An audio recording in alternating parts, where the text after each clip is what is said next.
అప్పుడు సమయం 9 కావస్తోంది. కాలేజీ క్లర్క్ శ్రీనివాస్ కాలేజీ తెరవడానికి ముందుగా వస్తాడు. అతనికన్నా ముందు సుబ్బయ్య, సీతాలు వస్తారు. ఈరోజు మాత్రం ముగ్గురు ఓసారే వచ్చారు. మీరు ఆలస్యంగా వస్తే ఎలాగర్రా? వాళ్లతో కాలేజీలోకి నడుస్తూ మందలింపుగా అన్నాడు శ్రీనివాస్. ఈరోజు మా సీతాలు పెందలకాడే నేవనేది బాబు, సుబ్బయ్య వినయంగా చెప్పాడు. కళ్ళబొల్లి మాటలు చెప్పమాకు మామా, అంతా ఒత్తిదే శ్రీనివాస్ బాబు. రాత్రి తప్పతాగి తప్పుడు మాటలు కూసి కూసి తొంగున్నాడు, అందుకే బేగా నేగనేకపోయిండు. ఊరుకోవే సీతాలు, ఆ బాబుకాడ నా పరువు తీసే మాకు, సుబ్బయ్య సిగ్గుపడిపోతూ అన్నాడు. నవ్వుకున్నాడు శ్రీనివాస్. ఆ ఇద్దరిని చూస్తే కాలేజీలో ప్రతి ఒక్కరూ ముచ్చట పడతారు. ఎంతో అన్యోన్యంగా ఉంటారు వాళ్ళు. ఉదయం ఇద్దరూ కలిసి పనికొస్తారు, తిరిగి సాయంత్రం కలిసి వెళ్ళిపోతారు. వాళ్ళకి పెళ్ళై 10 ఏళ్లు దాటింది, అయినా ఎప్పుడూ కొత్త దంపతుల్లాగే కనిపిస్తారు. శ్రీనివాస్ రూమ్ వైపు నడుస్తూ, మీ పనులు తొందరగా చేసుకోండర్రా, ఇప్పటికే 9 అయింది అన్నాడు. మావా, నాను నీళ్ళు తెత్తాను, నువ్వు కలాసులు బాగా తుడు. సీతాలు జింక పిల్లల కొండ పట్టుకుని పరిగెత్తింది. సుబ్బయ్య క్లాసులు తుడుస్తున్నాడు. శ్రీనివాస్ ప్రిన్సిపాల్ గారి రూమ్లో అన్నీ నీట్గా ఉంచుతున్నాడు. అప్పుడు అలాంటి సమయంలో సీతాలు వేసిన గావుకేక ఆ కాలేజంతా ప్రతిధ్వనించింది. క్లర్కు శ్రీనివాస్ గుండెలు దడదళ్లాడాయి. సుబ్బయ్య గుండె జల్లుమంది. ఇద్దరూ ఒకేసారి గదుల్లోంచి పైకొచ్చారు. బాబూ, మా సీతాలకేదో అయిపోయినదయ్యా, సుబ్బయ్య గొడ్డు నోట్లో కుక్కుకుంటూ అన్నాడు.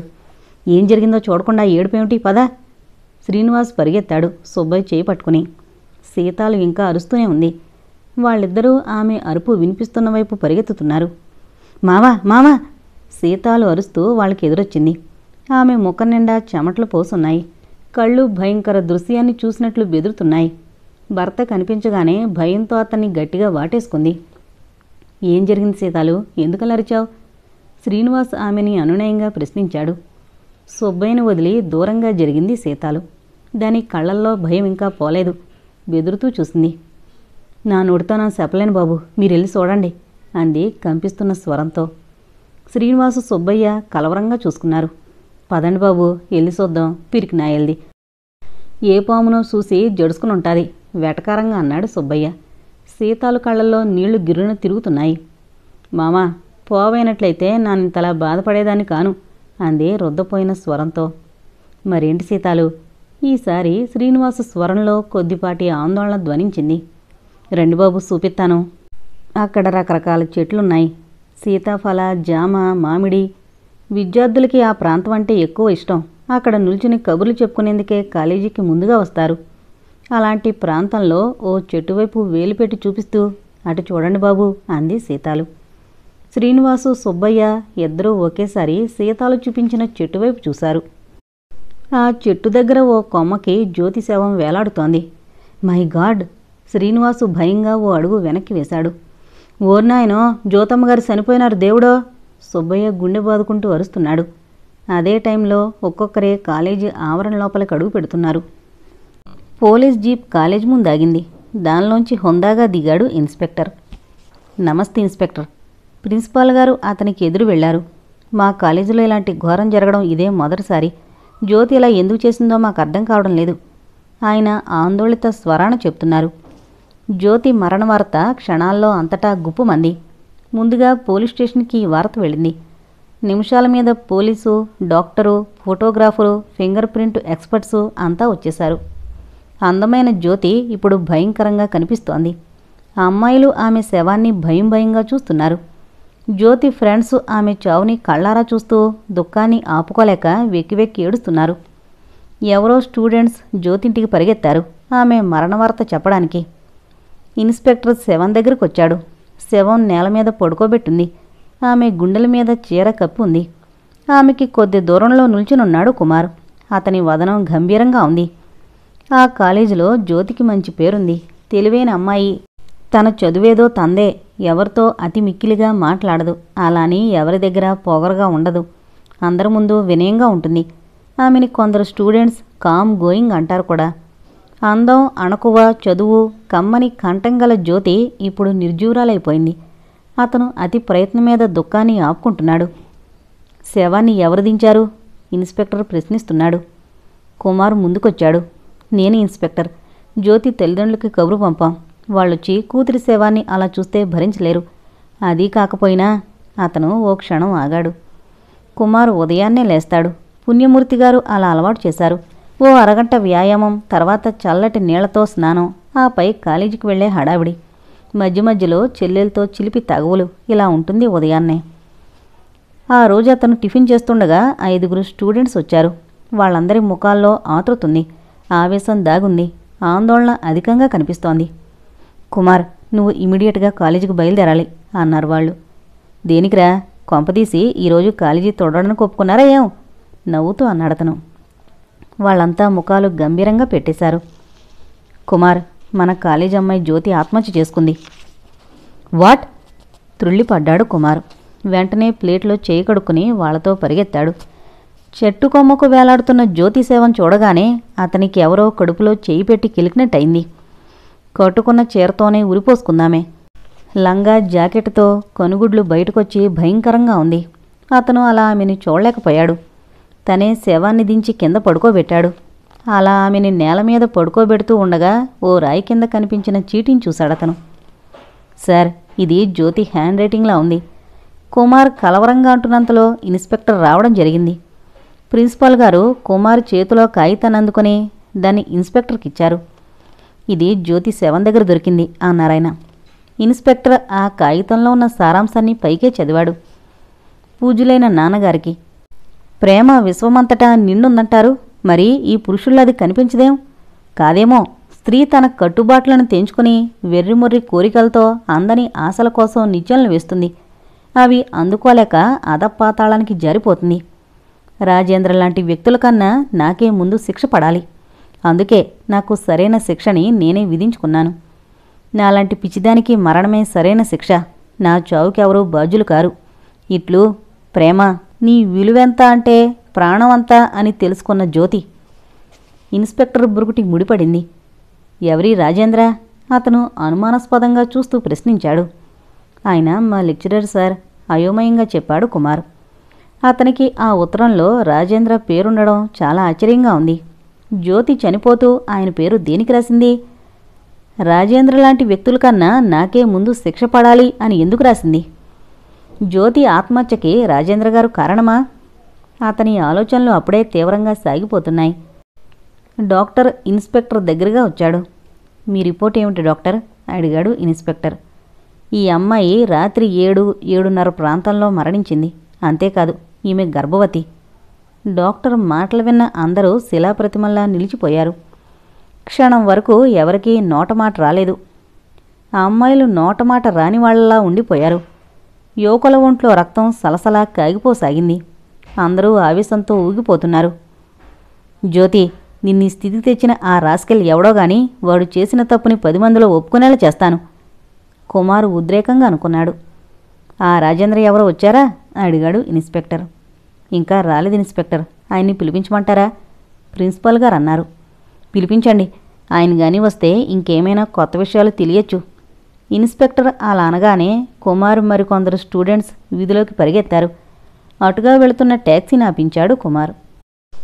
నీలిమ బయట లాన్లో నిల్చుని తడికొరులు తువ్వాల్తో తుడుచుకుంటోంది. ఆ రోజు చాలా ఆలస్యంగా నిద్రలేచింది. లేచిన వెంటనే తలంటుకుంది.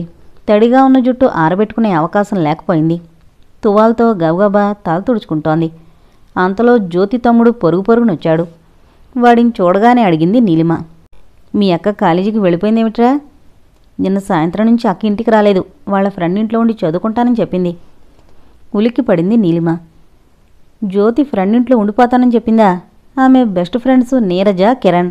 వాళ్ళిద్దరూ తనతోనే వచ్చేసారే. అయినా కాలేజీ వదిలాక తను ఆమెను అడిగింది కూడా, ఏం జ్యోతి ఇంటికి రావు అని.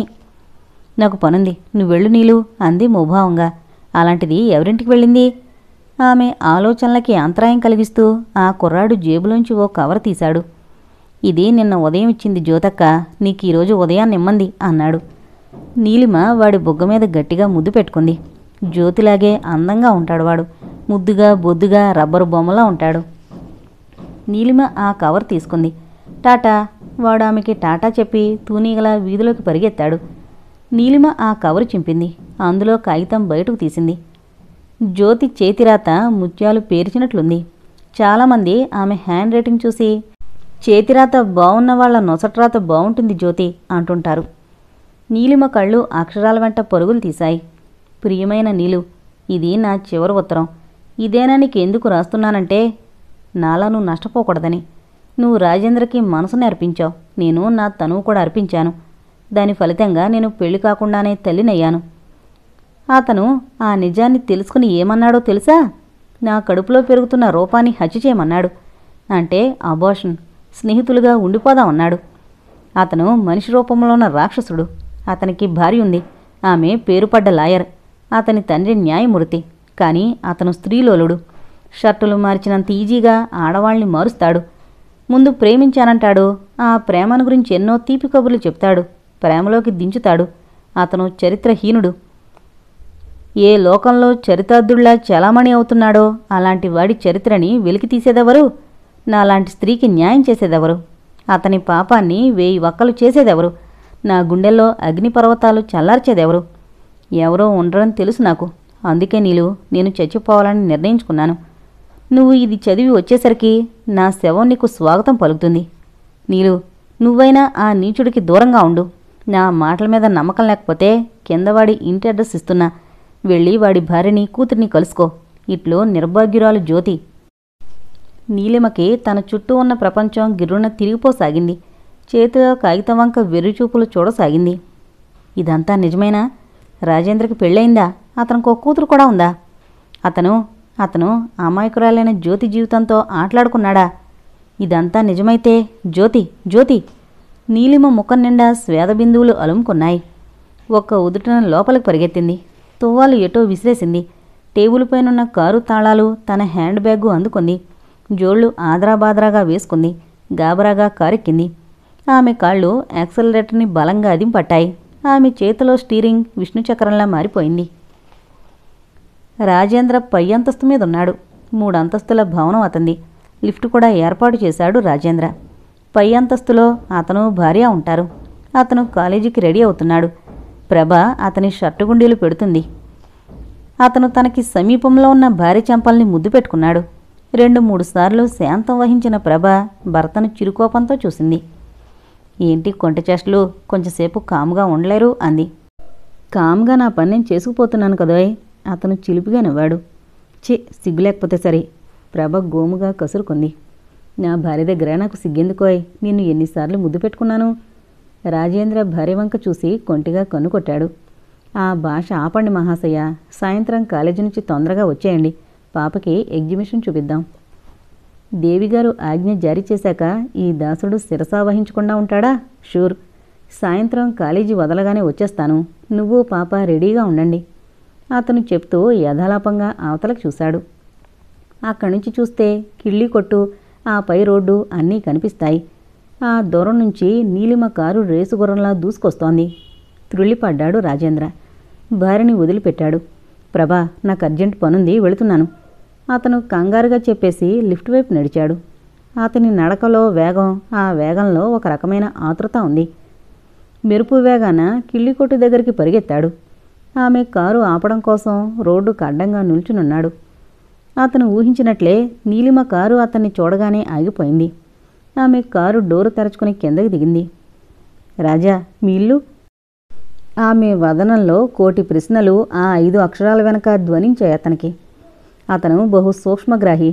ఎన్నడూ లేంది నీలిమ తన ఇంటివైపు రావడం, ఆ ముఖంలో తెలుసుకోలేందేదో తెలుసుకున్న ఆందోళన, ఆ కళ్ళల్లో తళతళ్లాడుతున్న నీటి తెర వెనక సత్యమేదో గ్రహిస్తున్న ఆవేదన అతను అతి సులభంగా గ్రహించగలిగాడు. అందుకే తణుకు బెణుకు లేకుండా, ఇటో ఫ్రెండ్ ఉన్నాడు, వాడి కోసం వచ్చాను. ఏం జరిగింది నీలు అన్నాడు నిదానంగా. రాజా, నీతో ముఖ్య విషయం మాట్లాడాలి, కారుకు ప్లీజ్ అందామే. ఇప్పుడా? అతను చేతి వాచి చూసుకుని, కాలేజీకి టైం అవుతోంది నీలు, సాయంకాలం కలుద్దాం అన్నాడు. అంతదాకా నేను ఆగలేను రాజా.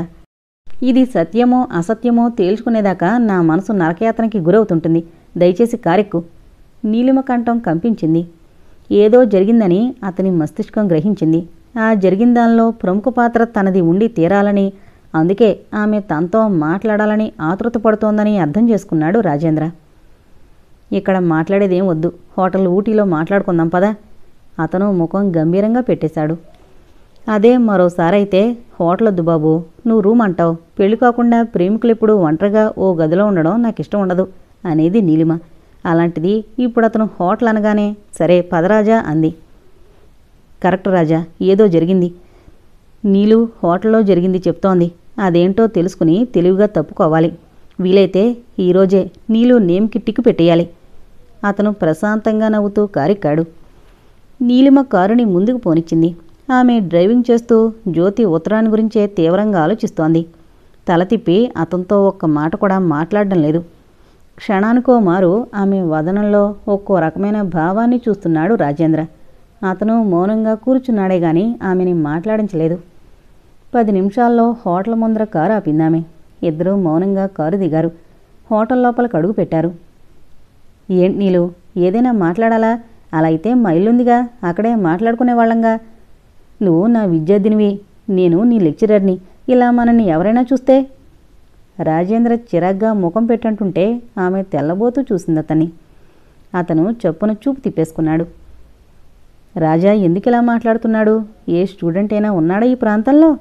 ఆమె ఇలా ఆలోచించిందే గాని అతను తనని తాను కాపాడుకునేందుకు ముందుగా బ్రహ్మాండమైన ప్లాన్ తయారు చేసుకుంటున్నాడని గ్రహించుకోలేకపోయింది. గొర్రె కసాయివాణ్ణే నమ్ముతుంది. లవ్ ఈజ్ బ్లైండ్ అంటారు. ఆ ప్రేమ పొరలు ఆమె కళ్ళకు అడ్డం పడ్డాయి. అతని దుర్మార్గపు ఆలోచనని ఆమె ప్రేమ హృదయం మరోలా అందంగా చిత్రించుకుంది. చిన్నగా నవ్వేసి కౌంటర్ వద్దకెళ్ళి ఓ రూమ్ తీసుకుంది. బాయ్ వారితో వచ్చి రూమ్ చూపించాడు.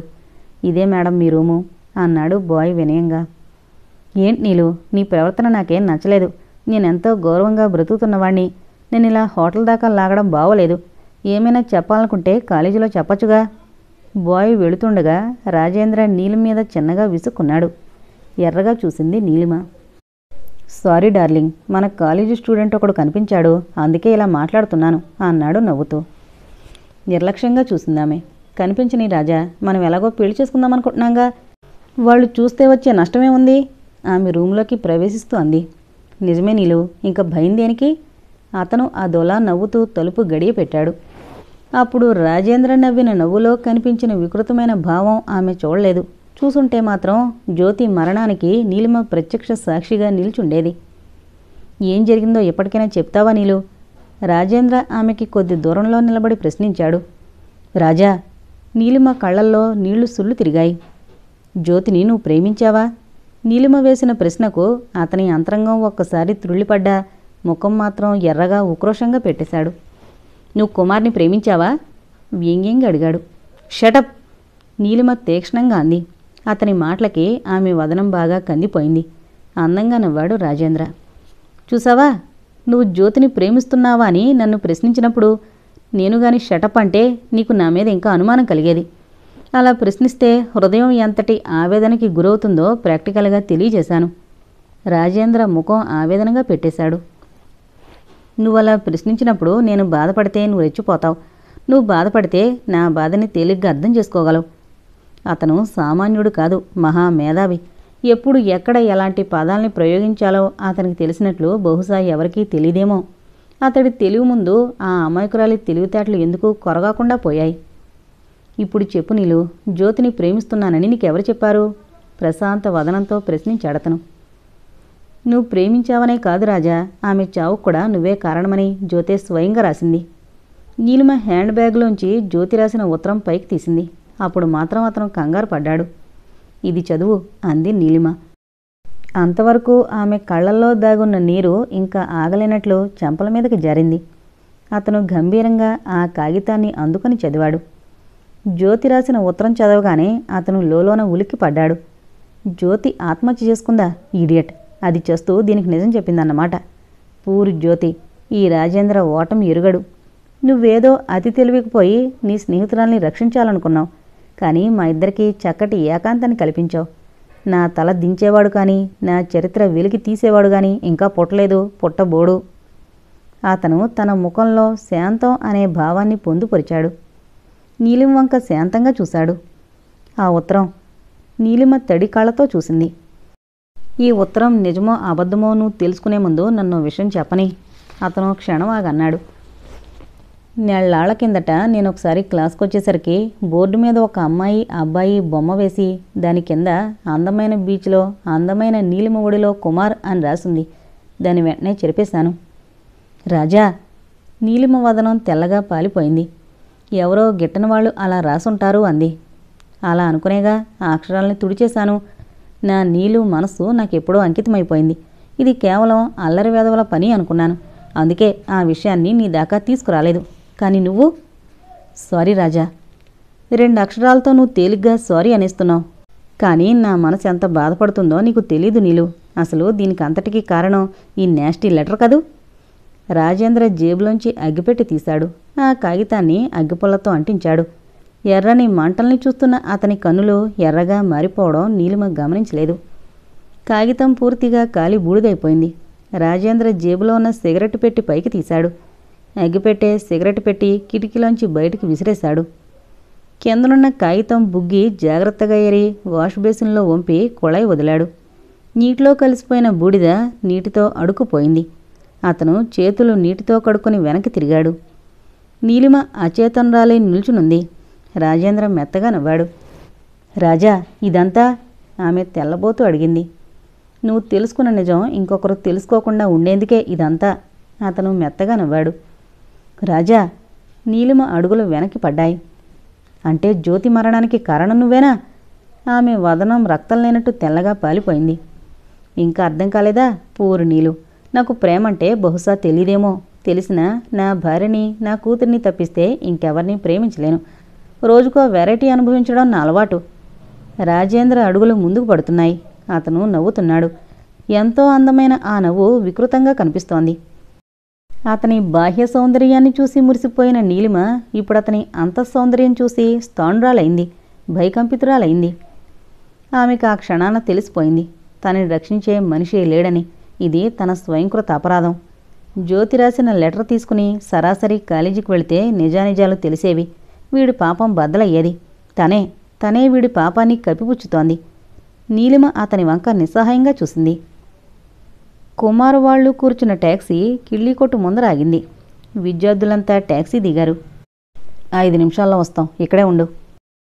కుమారు డ్రైవర్కి చెప్పి మిత్రుల చేతులు పట్టుకుని పరిగెత్తాడు. ఆ సమయంలో ప్రభ పాపని భుజాన వేసుకుని నిద్రపుచ్చుతోంది. కుమారు చొప్పున లోపలికి ప్రవేశించాడు. ఎవరు కావాలండి? పరిగెత్తొస్తున్న అతన్ని చూసి ఆశ్చర్యపడుతూ అడిగింది ప్రభ. మాస్టర్ కావాలండి. కుమార్ స్వరం ఆవేశాన్ని కంట్రోల్ చేసుకునేందుకు శతవిధాలా ప్రయత్నిస్తూనే వశంకాక ఉద్రేకంగా పలికింది. ఆయన లేరు, ఏదో పని మీద బయటకు వెళ్లారు చెప్పింది ప్రభ. ఉస్సురుమని చూశాడు కుమార్. ఆయన గాని వస్తే వెంటనే కాలేజీకి రమ్మనండి మేడం. ప్రిన్సిపాల్ గారు ఆయన అర్జెంటుగా రమ్మంటున్నారు. కుమార్ మొక్క నిండా చెమటలు పోసున్నాయి. షర్టు కూడా చెమటతో తడిసుంది.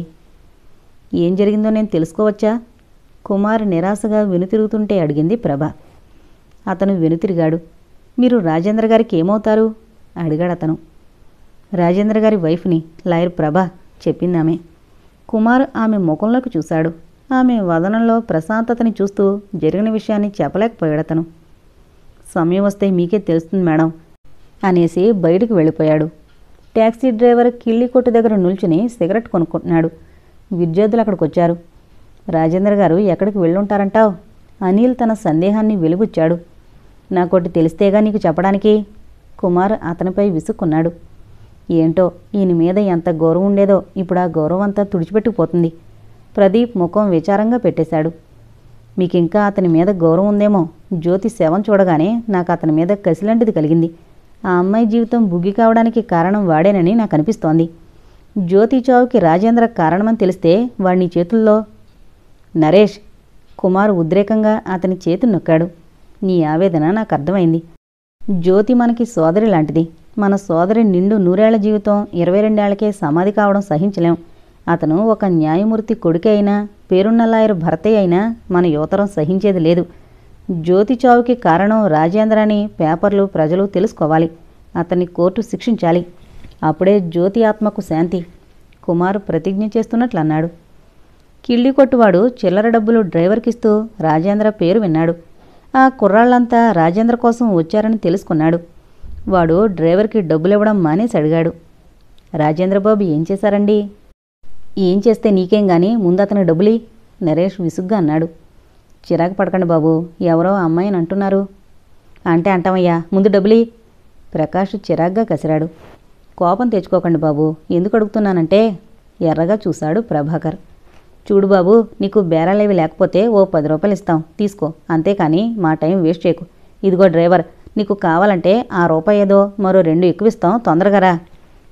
ప్రభు, అతన్ని వారించాడు కుమార్. నేను లాయర్ కొడుకుని, ఇన్ఫర్మేషన్ ఎలా లాగాలో నాకు బాగా తెలుసు. అతను కోటువాడి వైపు తిరిగాడు. నీకేం తెలుసో చెప్పు అన్నాడు. ఇందాకలా ఓ అమ్మాయి గారు కారులో వచ్చారండి. ఎలాంటి కారు? నరేష్ ఆత్రంగా ప్రశ్నించాడు. నీలిరంగు కారండి. నీలిరంగు కారా? ఆ కారు నీలుది. కుమార్ ఆశ్చర్యంగా అన్నాడు.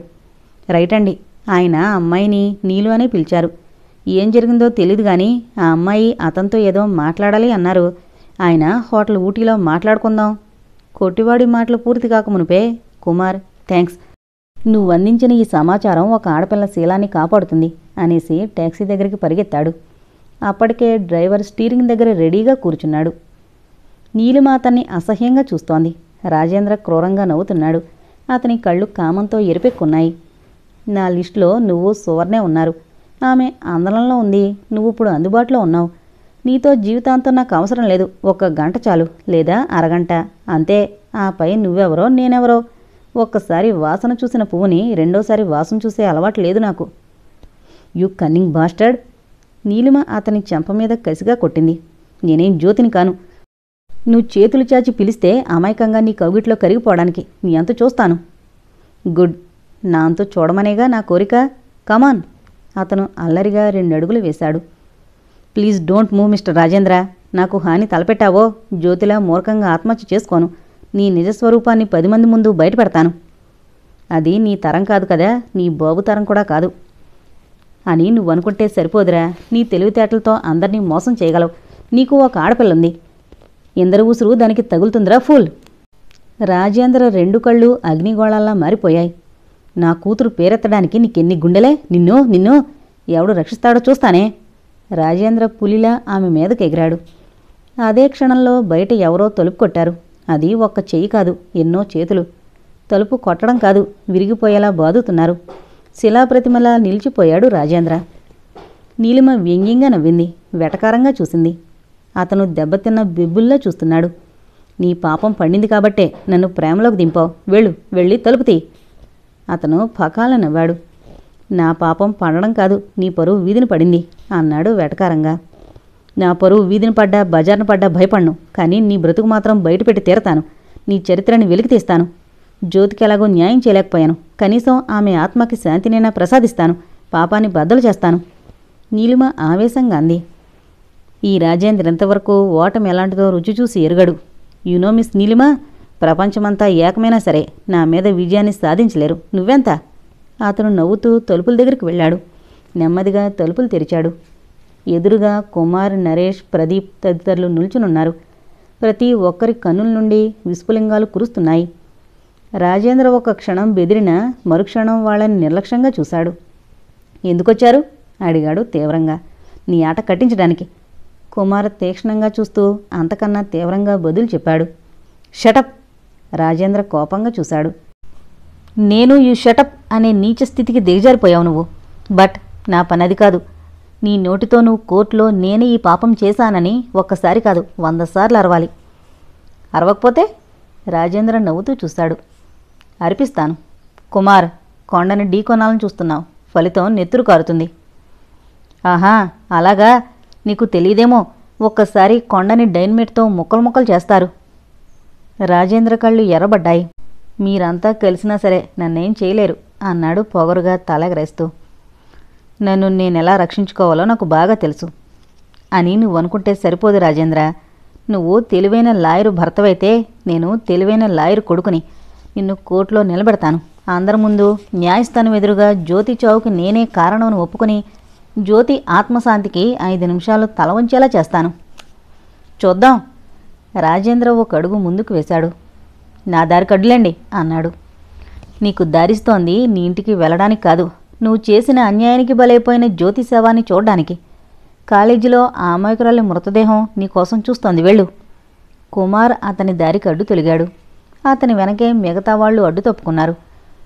రాజేంద్ర గర్వంగా వాళ్ల మధ్య నుంచి వెళ్ళిపోయాడు. కుమారు నీలిమ వంక చూశాడు. ఆమె అపరాధిలా తలదించేసుకుంది. ఆమె కళ్ళల్లో కన్నీటి బొట్లు టప్ టప్మని కింద పడుతున్నాయి. జ్యోతి నాకు రాసిన ఉత్తరాన్ని కాలేజీకి తీసుకొస్తే వీడి పాపం బద్దలయ్యేది. కానీ నేను ఈడియట్ని. నీలిమ గొంతు వృద్ధమైపోయింది. అందరూ ఆమె వంక జాలిగా చూశారు. జ్యోతి ఏం రాసింది నీలు? అడిగాడు కుమార్. ఆమె జరిగిందంతా చెప్పింది. బలమైన సాక్ష్యం చేయి జారిపోయినందుకు విద్యార్థులంతా విచారించారు. పోనీలే నీలు, ఇందులో నీ తప్పే ఉంది. అతని అందమైన రూపం, ఆ మాటలు చూసి ఎవరైనా మోసపోతారు. నువ్వు మాతో సహకరించు. వాడి అందమైన రూపం వెనుకున్న నర్రూప రాక్షసుడిని వెలికి తీద్దాం. వాడి అందమైన మాటల వెనక వికృత చేష్టలు దాగున్నాయని నిరూపిద్దాం. కుమార్ ముఖం ఆవేశంతో ఎర్రబడింది. వాడి నిజస్వరూపాన్ని బయటపెట్టడానికి మీతో సహకరించడానికి నేను సిద్ధంగా ఉన్నాను కుమార్, అంది నీలిమ. గుడ్. అయితే ముందు మీ నాన్నగారిని కలవాలి నీలు. ఆయన నిన్ను సాక్షిగా పంపడానికి అంగీకరించాలిగా. అతని మాటలకి ఆమె సరే అన్నట్టు తలాడించింది. అక్కడి నుంచి అందరూ బయటకొచ్చారు. నీలిమ వారి వెనకాల మౌనంగా తల వంచుకుని వెళుతోంది. ఆమె మనసు ఓ పక్క జ్యోతి చావుకి కుంగిపోతోంది. మరో పక్క రాజేంద్ర చేసిన అన్యాయానికి భగభగా మండిపోతోంది. నేను ఏమైపోయినా పర్వాలేదు, నిన్ను మాత్రం 10 మంది ముందు నిలబెట్టించి అందరిచేత నీ ముఖం మీద తూ అని ఉమ్మిస్తాను రాజేంద్ర, అనుకుంది కసిగా.